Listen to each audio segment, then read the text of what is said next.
तो मूवी की शुरुआत होती है अनीता नीडी की वॉइस ओवर के साथ में, जो कि हमको कुछ बातें बताती है। अनीता नीडी यहाँ पर मूवी के one of the leading roles में है, जो कि एक मेंटल असाइलम में है और नेचर में काफी ज्यादा एग्रेसिव होती है।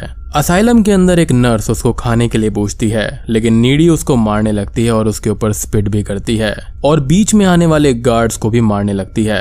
अब इस वजह से उसको एक रूम के अंदर बंद कर दिया जाता है, जहां पर एक म्यूजिक प्ले होता है और नीडी को इससे काफी प्रॉब्लम होती है। बट यहाँ पर बात ये थी कि अनीता नीडी हमेशा से ऐसी नहीं थी। अब कहानी 2 महीने पीछे फ्लैशबैक में जाती है, जहाँ पर एक टाउन दिखाया जाता है जिसका नाम होता है डेविल्स कैटल। टाउन का ये नाम एक झरने की वजह से पड़ा है, जो कि एक ऐसी जगह पर है जहाँ का पानी एक गड्ढे में जाता है और फिर गड्ढे से कहाँ पर जाता है ये किसी को भी नहीं पता चलता। अब हम देखते हैं अनीता एंड जेनिफर यानी कि मैगन फॉक्स को, जो कि उसकी बेस्ट फ्रेंड होती है। और जेनिफर एक तरफ कॉन्फिडेंट, चार्मिंग एंड ब्यूटीफुल है, लेकिन नीडी उसकी बिल्कुल अपोजिट है, यानी कि शाय, बिलो एवरेज। अनीता का यहाँ पर एक बॉयफ्रेंड भी होता है जिसका नाम चिप है। नीडी अपनी बेस्ट फ्रेंड जेनिफर को बहुत ज्यादा वैल्यू देती है, यहाँ तक कि वो इतना टाइम अपने बॉयफ्रेंड चिप के साथ भी नहीं गुजारती जितना वो जेनिफर के साथ में बिताती है। जेनिफर एक दिन नीडी को क्लब चलने के लिए बोलती है और वो हाँ कर देती है। कुछ ही वक्त बाद दोनों क्लब जाने लगते हैं और चिप को ये बात अच्छी नहीं लगती। क्लब के अंदर वो कुछ लोगों से मिलते हैं और तभी जेनिफर की मुलाकात एक बैंड मेंबर निकोलस से होती है। जेनिफर उससे बात करने लगती है और फिर उसके लिए ड्रिंक्स भी लेने जाती है कि तभी निकोलस जेनिफर के बारे में कुछ बातें करता है, जो कि नीडी सुन लेती है और उसको वो बिल्कुल भी पसंद नहीं आती। वो ये सब जेनिफर को बताती है, लेकिन जेनिफर इन बातों को इग्नोर करने के लिए बोल देती है। बैंड का परफॉर्मेंस स्टार्ट होता है और बैंड के परफॉर्मेंस शुरू होने के कुछ टाइम बाद ही क्लब में आग लग जाती है, जिससे भगदड़ मच जाती है और सब लोग वहां पर भागने लगते हैं। नीडी और जेनिफर भी वॉशरूम की एक खिड़की तोड़कर वहां से बाहर निकलते हैं। बाहर आने के बाद में उनको निकोलस मिलता है, जो कि जेनिफर को अपने साथ चलने के लिए बोल देता है। नीडी इस बात के लिए मना करती है, बट जेनिफर जाने के लिए हाँ कर देती है। जेनिफर निकोलस के साथ जाने लगती है और नीडी दुखी होकर उसको जाते हुए देखती रहती है। उसको निकोलस पर बिल्कुल भी भरोसा नहीं था। नीडी घर आकर चिप को सारी बातें बताती है और अपनी चिंता व्यक्त करती है कि कहीं जेनिफर के साथ में कुछ हो ना जाए। तभी उसके डोर पर नॉक होता है और दरवाजा खोलकर देखने पर वहां पर कोई भी नहीं होता।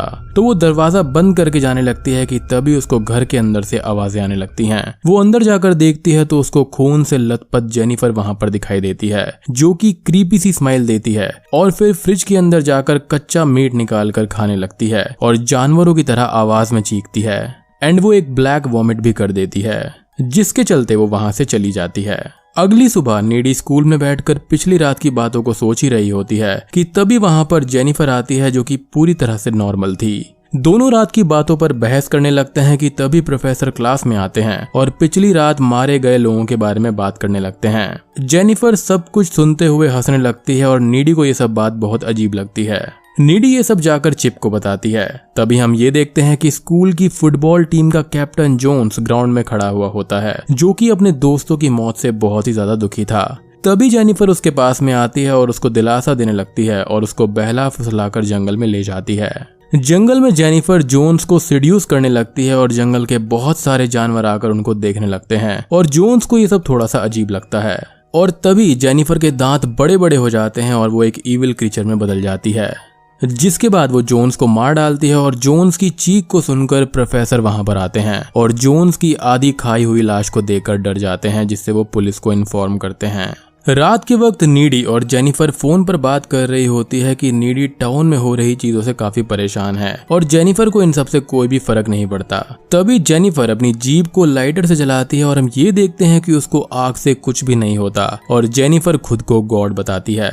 अगले दिन स्कूल में सभी जोन्स को श्रद्धांजलि देते हैं। क्लास में प्रोफेसर ये बताते हैं कि लो सोल्जर बैंड का सॉन्ग इतना फेमस हो गया है कि वो एंथम बन गया है और अब बैंड अपनी कमाई का कुछ हिस्सा मरने वालों की फैमिली को दे देंगे। जिस पर नीडी ये बोलती है कि वो लोग झूठे हैं और उन लोगों ने तब किसी की भी हेल्प नहीं करी थी, जिससे क्लास की एक लड़की बैंड को सपोर्ट करने लगती है, जिससे नीडी की बहुत ज्यादा बहस भी हो जाती है।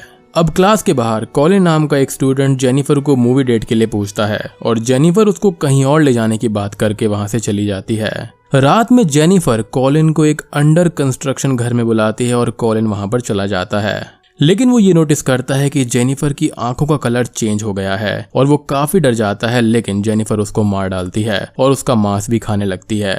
अब हम नीडी को देखते हैं जो कि चिप के साथ में होती है। उसको जेनिफर के विजन्स आने लगते हैं जिनसे डरकर वो वहां से भाग जाती है।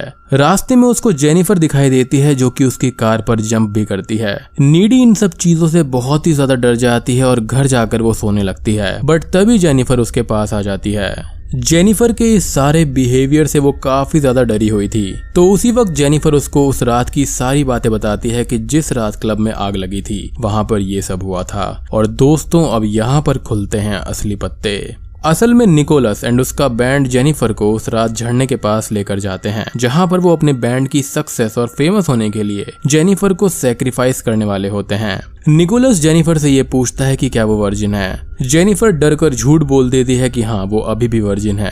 अब निकोलस जेनिफर को नाइफ से स्टैब कर देता है और अपना रिचुअल कंप्लीट करता है, पर जेनिफर के वर्जिन ना होने की वजह से वो फिर से जिंदा हो जाती है और अब डेविल उसकी बॉडी पर कब्जा कर लेता है और उसको इविल पावर्स मिल जाती हैं।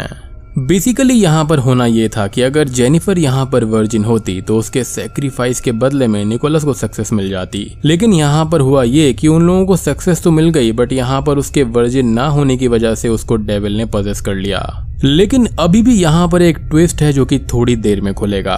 अब आपको याद होगा कि शुरुआत में जेनिफर नीडी के घर पर आती है एंड वहां पर वो काफी सारा कच्चा मांस खाती है। असल में वो वहां पर नीडी पर ही हमला करने आई थी, बट उसकी बेस्ट फ्रेंड होने के कारण से वो उसको नहीं मारती और कच्चा मीट खाकर वहां से चली जाती है। अब ये सब बातें बताते हुए जेनिफर अपने हाथ पर एक कट लगाकर भी दिखाती है जो कि तुरंत ही हील हो जाता है और नीडी ये सब देखकर परेशान हो जाती है। नीडी जेनिफर को घर से जाने के लिए बोल देती है और जेनिफर घर की विंडो जो कि 12 से 15 फीट की होती है वहां से जंप करके चली जाती है, जिससे नीडी और भी ज्यादा परेशान हो जाती है। अब अगले दिन नीडी कॉलिन के फ्यूनरल को अटेंड करती है, जहां पर वो दुखी और परेशान होकर लाइब्रेरी जाती है सभी चीजों को पता करने के लिए। अब लाइब्रेरी के अंदर कुछ बुक्स को देखने के बाद उसको ये पता चलता है कि वो सक्यूबस है। तो यहाँ पर निकोलस और उसके बैंड ने जेनिफर को वर्जिन समझकर एक बहुत बड़ी गलती करी थी, जिस वजह से वो फेमस तो हो गया, पर जेनिफर के ऊपर भी सक्यूबस ने कब्जा कर लिया और उसको ये इविल पावर्स वहीं से मिले हैं। और एक बात और कि यहाँ पर जेनिफर को यंग एंड ब्यूटीफुल रहने के लिए ह्यूमन फ्लैश खाने की जरूरत है। अब नीडी को चिप की चिंता होने लगती है कि कहीं चिप जेनिफर का शिकार ना हो जाए। नीडी ये सब चीजें चिप को भी बताती है, पर चिप इन सब पर यकीन नहीं करता और वहां से चला जाता है। अब सभी लोग स्कूल के डांस डेट के लिए तैयार हो रहे होते हैं। नीडी फंक्शन में पहुंचकर चिप का इंतजार करने लगती है और चिप पैदल पैदल स्कूल जा रहा होता है कि तभी जेनिफर उसको रास्ते में रोक लेती है और नीडी के बारे में उससे बहुत गलत बात करने लगती है और ये बोलती है कि नीडी उसको चीट कर रही है और बातों ही बातों में वो उसको सीड्यूस करने लगती है।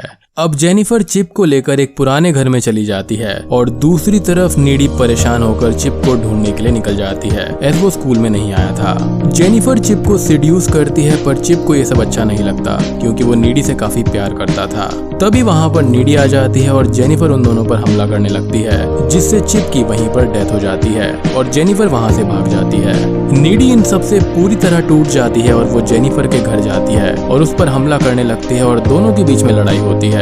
जेनिफर नीडी के गले को काट लेती है और नीडी जेनिफर को हार्ट में स्टैब कर देती है, जिससे जेनिफर की वहीं ऑन द स्पॉट मौत हो जाती है। अब इन सभी चीजों को जेनिफर की मां देख लेती है और नीडी को खून के इल्जाम में सजा हो जाती है। अब मूवी प्रेजेंट टाइम में आ जाती है, जहां पर हम ये देखते हैं कि जेनिफर की बाइट की वजह से उसकी पावर्स नीडी को मिल जाती हैं एंड नीडी मेंटल असाइलम से बाहर भाग जाती है और झरने के पास जाकर वो चाकू उठाती है जिससे निकोलस ने जेनिफर को मारा था। अब हमको बैंड का सीन दिखाया जाता है जो कि काफी ज्यादा रिच और लग्जरी लाइफस्टाइल जी रहे होते हैं और मौज कर रहे होते हैं, लेकिन अगले ही सीन में हम ये देखते हैं कि उन सभी को किसी ने मार दिया है। और आखिरी सीन सीसीटीवी फुटेज का होता है, जहां पर ये दिखाया जाता है कि नीडी ने ही उन सबको मारा है, क्योंकि उन लोगों की वजह से नीडी की बेस्ट फ्रेंड मर गई और उसका बॉयफ्रेंड भी मारा गया और नीडी की लाइफ पूरी तरह से बदल गई।